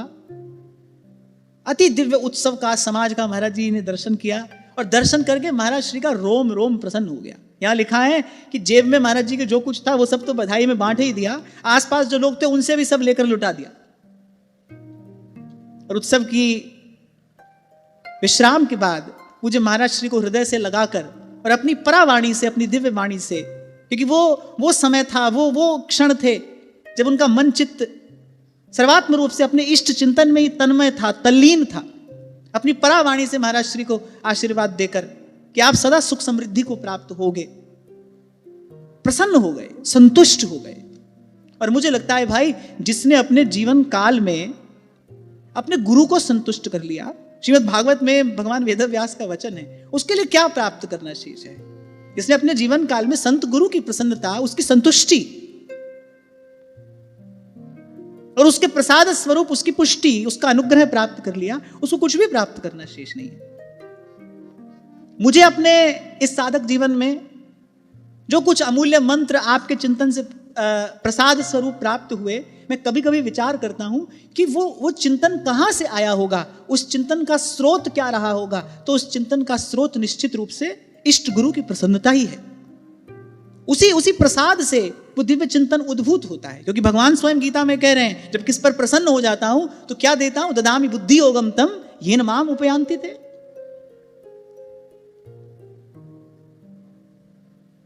अरे एक रसिक संत के हृदय के तो उद्गार हैं, महाराज श्री यहां पर सन्मुख विराजमान हैं, पर फिर भी ये बात तो मुझे कहनी है, एक रसिक संत के हृदय के उद्गार हैं, श्री हितदास कृपा बल पाए के सुख संपत्ति संचित करी। सब कहिए, श्री हितदास कृपा बल पाए के सुख संपत्ति संचित करी।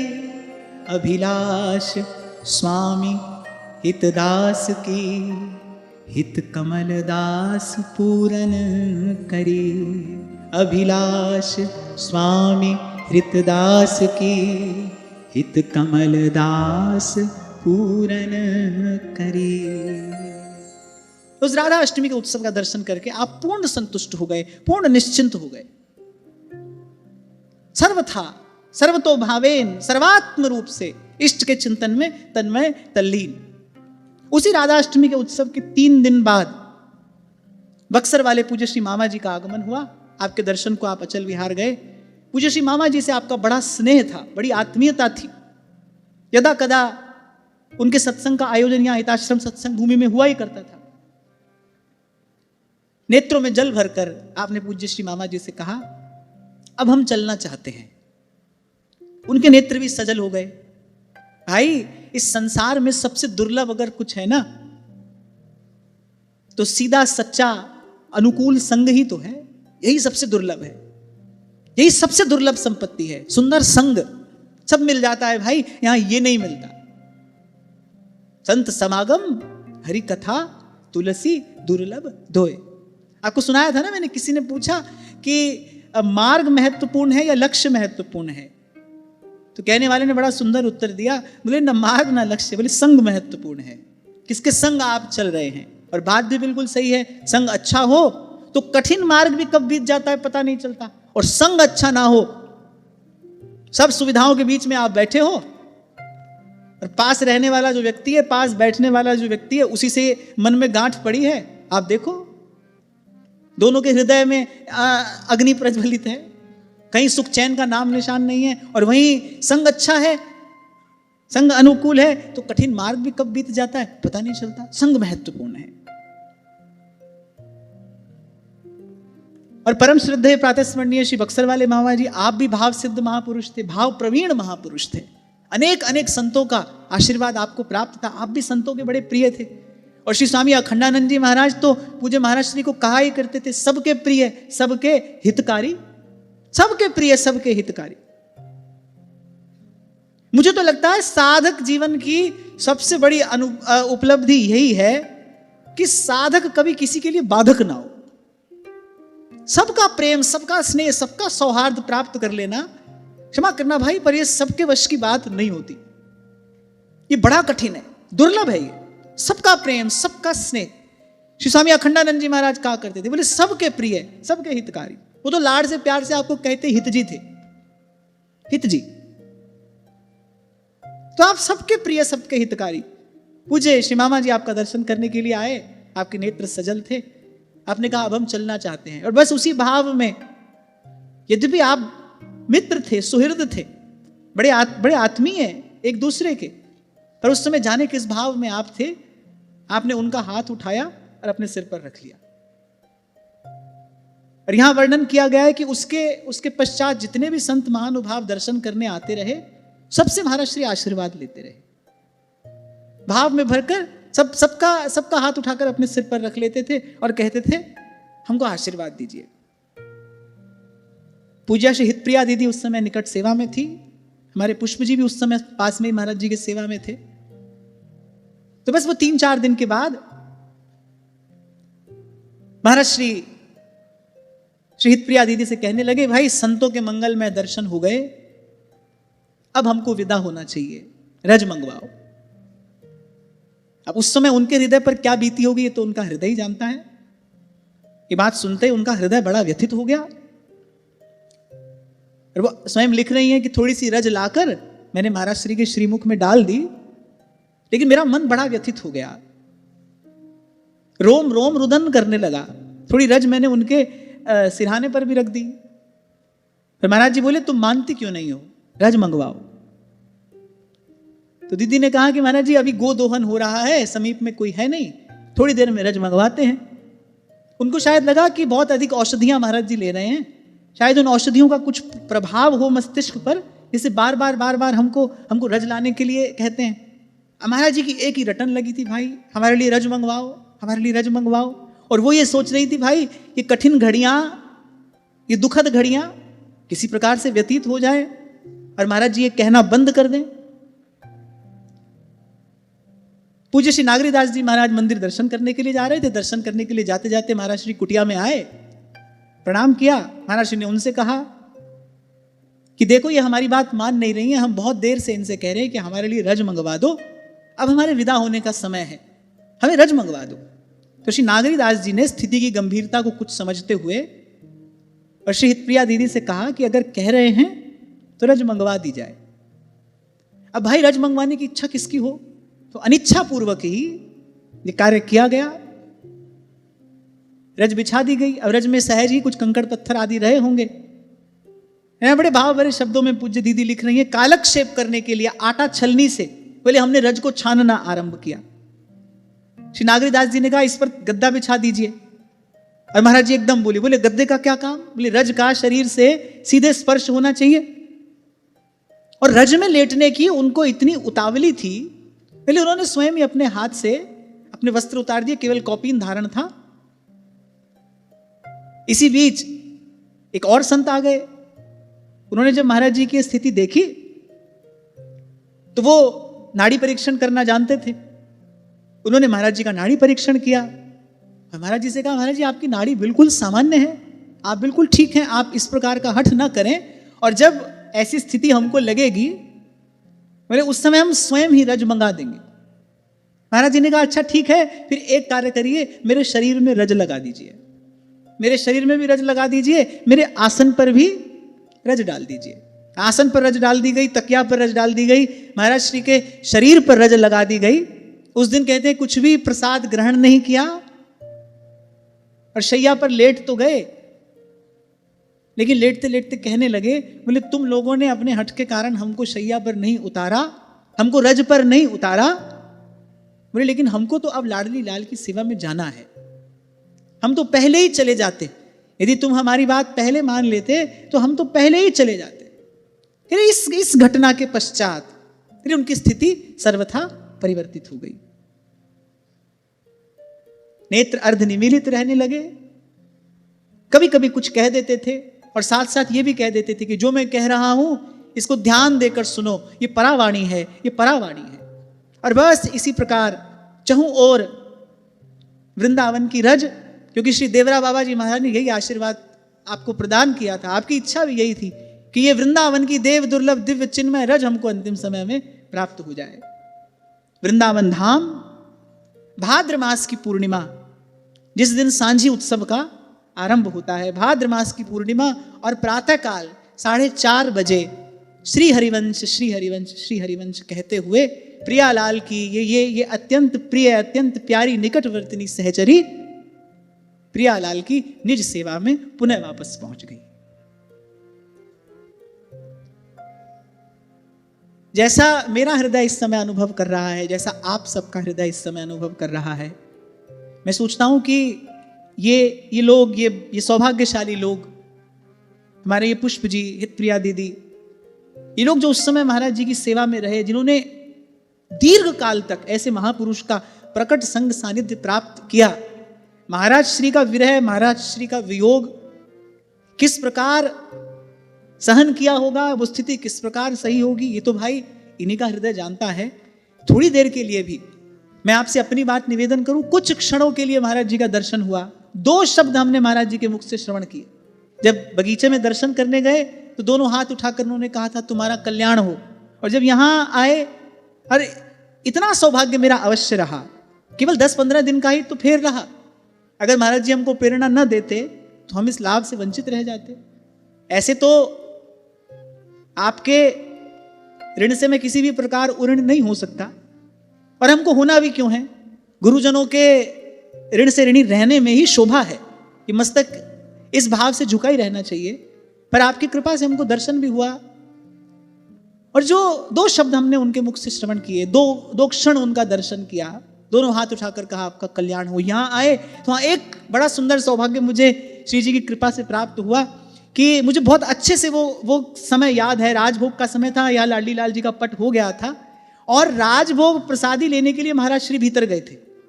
महाराज जी यहाँ पर आसन लगा था, उसी पर बैठ गए थे, और एकाएक महाराज श्री उठ गए, और मुझे एक सौभाग्य प्राप्त हो गया। पास ही महाराज जी की पादुका रखी थी, महाराज जी यहाँ द्वार तक आए, महाराज श्री सब प्रसाद लेकर आए थे, और वो पादुका मैंने उठाकर श्री चरणों में निवेदन की। फिर से उनका वरद हस्त यहाँ मस्तक पर पड़ा। कुछ शब्द उन्होंने कहे जो मैं कहना नहीं चाहता, वो मेरी साधक जीवन की संपत्ति है, उसको मैं छिपा दुरा कर ही रखना चाहता हूँ। वो 2 शब्द उन्होंने मुझसे कहे, और मुझे कहने में कोई भी संकोच नहीं है। मैं यहाँ व्यासपीठ से बात स्वीकार करता हूँ। मैंने कहा ना, कोई ना कोई कारण तो रहा होगा ना। पहली बार वृंदावन आए, आते ही यहीं आना हुआ, लाडली लाल का ही दर्शन हुआ, और जब वृंदावन में विश्राम मिला, वृंदावन में टिकाना मिला, तो भी सब ओर से हटाकर लाडली लाल जी ने अपने ही चरणों की सेवा में लगाया। यहीं पर इनका नित्य दर्शन प्राप्त हो रहा है। तो मुझे कहने में कोई संकोच नहीं है कि यहाँ तक की इस यात्रा में, वृंदावन आगमन से लेकर यहाँ तक की इस यात्रा में, हो सकता है कुछ मुझे समझ आया हो, कुछ आगे आए, पर प्रत्यक्ष और परोक्ष रूप से महाराज श्री की कृपा, श्री रसिक पद रेणु जी महाराज की कृपा, उनका आशीर्वाद कहीं ना कहीं हमारा बल भी बना है, हमारे लिए आधार भी है और हमारा पथ भी प्रशस्त कर रहा है। जैसे भगवान अनंत हैं, ऐसे भगवान के भक्त भी अनंत हैं, और जैसे हरि कथा अनंत है, ऐसे भक्तों के चरित्र भी अनंत है। मैंने कहा बहुत कुछ यहाँ कहा गया, और बहुत बहुत कुछ ऐसा होगा जो अनेक अनेक उपासकों के हृदय में होगा, जिन्होंने व्यक्तिगत रूप से अपने जीवन में महाराज श्री के संग का, सानिध्य का, उनकी कृपा का, उनके प्रसाद का अनुभव किया होगा। हाँ, इतना अवश्य मुझे कहना है। इसलिए इस बार श्री लाडली लाल जी ने हम पर विशेष विशेष कृपा की।